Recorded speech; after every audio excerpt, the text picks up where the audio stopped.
ರಾಜಧಾನಿ ಬೆಂಗಳೂರಿನ ವಿಧಾನಸೌಧದಲ್ಲಿ ಇಂದು ಸಮಾಜ ಕಲ್ಯಾಣ ಇಲಾಖೆ ವತಿಯಿಂದ ಸಂವಿಧಾನ ಶಿಲ್ಪಿ ಭಾರತ ರತ್ನ ಮಹಾಮಾನವತಾವಾದಿ ಬಾಬಾ ಸಾಹೇಬ್ ಡಾಕ್ಟರ್ ಬಿಆರ್ ಅಂಬೇಡ್ಕರ್ ಅವರ 69ನೇ ಮಹಾಪರಿನಿರ್ವಾಣ ದಿನ ಆಚರಣೆ ಮಾಡಲಾಗಿದೆ.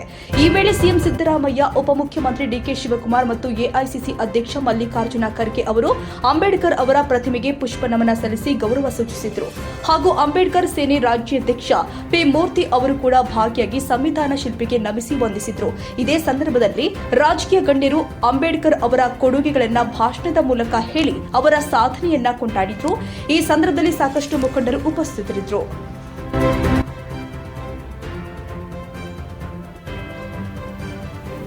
ಅವರು ಈ ದೇಶಕ್ಕೆ ಎಂತಹ ಸಂವಿಧಾನ ಬೇಕು ಅನ್ನೋದನ್ನ ಯೋಚನೆ ಮಾಡಿ ಬೇರೆ ಬೇರೆ ದೇಶಗಳ ಸಂವಿಧಾನವನ್ನ ಅಭ್ಯಾಸ ಮಾಡಿ ಈ ದೇಶಕ್ಕೆ ಅಗತ್ಯ ಇರತಕ್ಕಂಥ ಸಂವಿಧಾನವನ್ನು ಕೊಟ್ಟಿದ್ದಾರೆ.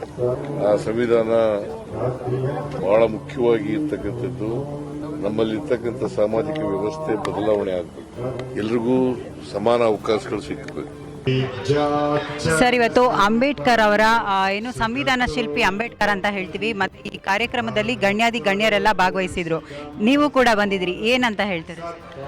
ಇವತ್ತು ಭಾರತ ರತ್ನ ಸಂವಿಧಾನ ಶಿಲ್ಪಿ ಬಾಬಾ ಸಾಹೇಬ್ ಅಂಬೇಡ್ಕರ್ ಅವರ 69ನೇ ವರ್ಷದ ಪರಿನಿಬ್ಬಾಣೆ ಕಾರ್ಯಕ್ರಮ ಇವತ್ತು ನಮ್ಮ ವಿಧಾನಸೌಧ ಮುಂದೆ ಬಾಬಾ ಸಾಹೇಬ್ ಅಂಬೇಡ್ಕರ್ ಸ್ಟ್ಯಾಚ್ಯೂಗೆ ಮಾನ್ಯ ಮುಖ್ಯಮಂತ್ರಿಗಳು ಸಿದ್ದರಾಮಯ್ಯ ಅವರು ಮತ್ತು ಉಪಮುಖ್ಯಮಂತ್ರಿ ಡಿ ಕೆ ಶಿವಕುಮಾರ್ ಅವರು, ಖರ್ಗೆ ಸಾಹೇಬರು, ಮಾದೇವಪ್ಪನವರು ಎಲ್ಲ ಬಂದು ಈ ಒಂದು ಕಾರ್ಯಕ್ರಮ ಮಾಡಿದ್ದಾರೆ. ನಮಗೆ ತುಂಬ ಒಂದು ದುಃಖದ ದಿನ, ಯಾಕಂತ ಹೇಳಿದ್ರೆ 69 ವರ್ಷದ ಬಾಬಾ ಸಾಹೇಬ್ ಅಂಬೇಡ್ಕರ್ ಸರ್ ನಾವು ಕಳ್ಕೊಂಡು, ಹಾಗಾಗಿ ಇವತ್ತಿಗೂ ಕೂಡ ಎಲ್ಲರ ಮನಸ್ಸಲ್ಲೂ ಬಾಬಾ ಸಾಹೇಬ್ ಅಂಬೇಡ್ಕರ್ ಸಾಹೇಬರಿದ್ದಾರೆ.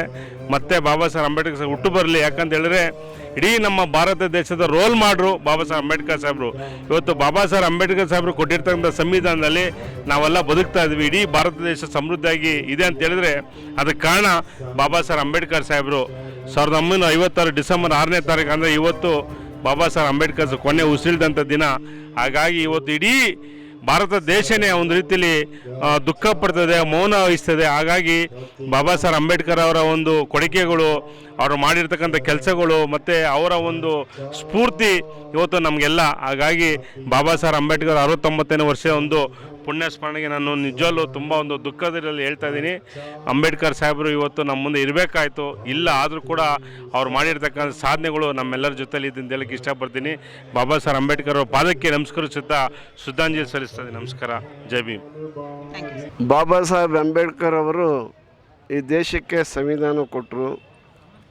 ಅವ್ರನ್ನೆಲ್ಲರನ್ನೂ ಕೂಡ ಇವತ್ತು ನಾವೆಲ್ಲರೂ ಸಂವಿಧಾನದ ಶಿಲ್ಪಿ ಅಂತ ಹೇಳಿ ಭಾಳ ಅಭಿಮಾನದಿಂದ ಕರಿತೀವಿ. ಭಾಳ ವರ್ಷಗಳ ಕಾಲ ಅಂಬೇಡ್ಕರ್ ಬದುಕಿರಬೇಕಾಗಿತ್ತು. 65ನೇ ಇಸ್ವಿ 65 ವರ್ಷಗಳ ಕಾಲ ಮಾತ್ರ ಅವರು ಬದುಕಿರ್ತಾರೆ. ಆದರೆ ಅವರು ಬದುಕಿದ ಉದ್ದಕ್ಕೂ ಕೂಡ ಶೋಷಿತ ಸಮುದಾಯಗಳಿಗೋಸ್ಕರ ಮತ್ತು ಎಲ್ಲ ಭಾರತೀಯರಿಗೆ ಹಕ್ಕನ್ನು ಕೊಡಿಸ್ಬೇಕು ಅನ್ನೋದು, ಮೂಲಭೂತ ಹಕ್ಕುಗಳು, ಅಭಿವ್ಯಕ್ತಿ ಸ್ವಾತಂತ್ರ್ಯ, ಸಮಾನತೆ, ಆಮೇಲೆ ಎಲ್ಲರಿಗೂ ಕೂಡ ಸಂಪತ್ತು ಸಮಾನವಾಗಿ ಹಂಚಿಕೆ ಆಗಬೇಕು ಅನ್ನೋ ಉದ್ದೇಶ ಇಟ್ಕೊಂಡು ಅವರು ಹೋರಾಟವನ್ನು ಮಾಡಿದಂಥ ಒಬ್ಬ ಮಹಾನ್ ಚೇತನ. ಇವತ್ತು ನಮ್ಮನ್ನು ಅಗಲಿದಂಥ ದಿನ ನಮಗೆ ದುಃಖದ ದಿನ. ಅವರು ಹಾಕಿಕೊಟ್ಟು ಹೋಗಿರ್ತಕ್ಕಂಥ ಮಾರ್ಗದರ್ಶನದಲ್ಲಿ ನಡೆಯುವುದ್ರ ಮೂಲಕ ನಾವು ಅವರಿಗೆ ನಮ್ಮ ಗೌರವ ಸಮರ್ಪಣೆಯನ್ನು ಸಲ್ಲಿಸಬೇಕು ಅನ್ನೋದೇ ನಮ್ಮ ಆಶಯ. Thank you sir. Baba Saheb Ambedkar ಅವರ ಪರಿನಿಬ್ಬಾಣ ಕಾರ್ಯಕ್ರಮವನ್ನು ಇವತ್ತು ವಿಧಾನಸೌಧ ಮುಂದೆ ಸರ್ಕಾರದ ವತಿಯಿಂದ ಆಚರಣೆ ಮಾಡ್ತಾ ಇದೆ. ಇವತ್ತು ನಮ್ಮ ರಾಜ್ಯ ಅಲ್ದಿರ ಇಡೀ ದೇಶನೇ ಅಥವಾ ಪ್ರಪಂಚನೇ ಬಾಬಾ ಸಾಹೇಬ್ ಅಂಬೇಡ್ಕರ್ ಅವರ ಈ ಪರಿನಿಬ್ಬಾಣ ಕಾರ್ಯಕ್ರಮವನ್ನು ಆಚರಣೆ ಮಾಡ್ತಾ ಇದೆ. ಡಾಕ್ಟರ್ ಬಾಬಾ ಸಾಹೇಬ್ ಅಂಬೇಡ್ಕರ್ ಅವರು 69 ವರ್ಷಗಳ ಹಿಂದೆ ನಮ್ಮನ್ನು ಬಿಟ್ಟು ಹೋಗಿದ್ದಾರೆ. ಅಂದರೆ ಬಿಟ್ಟು ಹೋಗಿದ್ದಾರೆ ಅಂತ ಅನ್ನಿಸ್ತಾ ಇಲ್ಲ, ಯಾಕಂದರೆ ಇವತ್ತು ಅವರಿಂದಾನೇ ಅವರಿದ್ದಾರೆ ಅಂತ ನಾವು ಇದ್ದೀರಿ. ಈ ದೇಶ ಅಥವಾ ಈ ದೇಶದ ಎಲ್ಲ ಅಂದರೆ ವೈವಿಧ್ಯತೆಯಲ್ಲಿ ಏಕತೆಯನ್ನು ಕಾಣೋದಕ್ಕೆ ಸಾಧ್ಯ ಆಗಿದೆ ಅಂದರೆ ಅದು ಡಾಕ್ಟರ್ ಬಾಬಾ ಸಾಹೇಬ್ ಅಂಬೇಡ್ಕರ್ ಅವರು. ಬಾಬಾ ಸಾಹೇಬರು ಋಣ ತೀರ್ಸೋದಕ್ಕೆ ನನಗೊಂದು ಯಾವ ರೀತಿ ತೀರಿಸ್ಬೋದು, ಸಿನಿಮಾ ಮೂಲಕ ನಾನು ಏನೆಲ್ಲ ಮಾಡ್ಬೋದು ಅನ್ನೋದಕ್ಕೆ 69ನೇ ವರ್ಷದ ಪರಿನಿಬ್ಬಣಕ್ಕೆ 69 ಸಾಂಗು ಇಡೀ ವರ್ಲ್ಡಲ್ಲಿ ಯಾರೂ ಮಾಡಿಲ್ಲ. ಇದನ್ನು ಮಾಡಬೇಕು ಅಂತ ಅನ್ನಿಸ್ತು. ನಾನು ಏನೋ ನನಗೆ ಎಲ್ಲರೂ ಕೊಂಡಾಡಲಿ ಅಥವಾ ಇದನ್ನು ವರ್ಲ್ಡ್ ರೆಕಾರ್ಡ್ ಆಗಿ ನನಗೇನೋ ದೊಡ್ಡ ಗೌರವ ಸಿಗಲಿ ಅನ್ನೋ ಉದ್ದೇಶದಿಂದ ನಾನು ಮಾಡಲಿಲ್ಲ. ಬಾಬಾ ಸಾಹೇಬರು ಋಣ ತೀರ್ಸೋದಕ್ಕೆ ನನಗೊಂದು ಅವಕಾಶ ಸಿಕ್ತು. ಆ ಉದ್ದೇಶದಿಂದ ನಾನು 69ನೇ ವರ್ಷದ ಪರಿನಿಬ್ಬಣಕ್ಕಾಗಿ 69 ಗೀತೆಗಳನ್ನು ನಾನೇ ಸಾಹಿತ್ಯ ಸಂಗೀತ ರಚಿಸಿ ಬಿಡುಗಡೆ ಮಾಡಿಸಿದ್ದೀನಿ. ನನಗೆ ಪಿ ಮೂರ್ತಿಯಣ್ಣ ತುಂಬ ಸಪೋರ್ಟ್ ಆಗಿ ಇವತ್ತು CM ಕೂಡ ಅದನ್ನು ಬಿಡುಗಡೆ ಮಾಡಿದ್ರು. HC ಮಹದೇವಪ್ಪರು, ನಮ್ಮ ಹಿರಿಯ ಹೋರಾಟಗಾರರೆಲ್ಲರೂ ಸೇರಿ ಇವತ್ತು ಮೋಹನಣ್ಣ ಮತ್ತು ಎಲ್ಲರೂ ನಮ್ಮ ಹಿರಿಯ ಹೋರಾಟಗಾರರೆಲ್ಲರೂ ಸೇರಿಸಿ ಇವತ್ತು ಬಾಬಾ ಸಾಹೇಬರು ಸಾಂಗನ್ನು ಬಿಡುಗಡೆ ಮಾಡಿಸಿ. ಜೈ ಭೀಮ್, ಜೈ ಭೀಮ್, ಜೈ ಭೀಮ್, ಜೈ ಭೀಮ್. ನಮ್ಮ ಸಾಹೇಬರು ಥ್ಯಾಂಕ್ ಯು.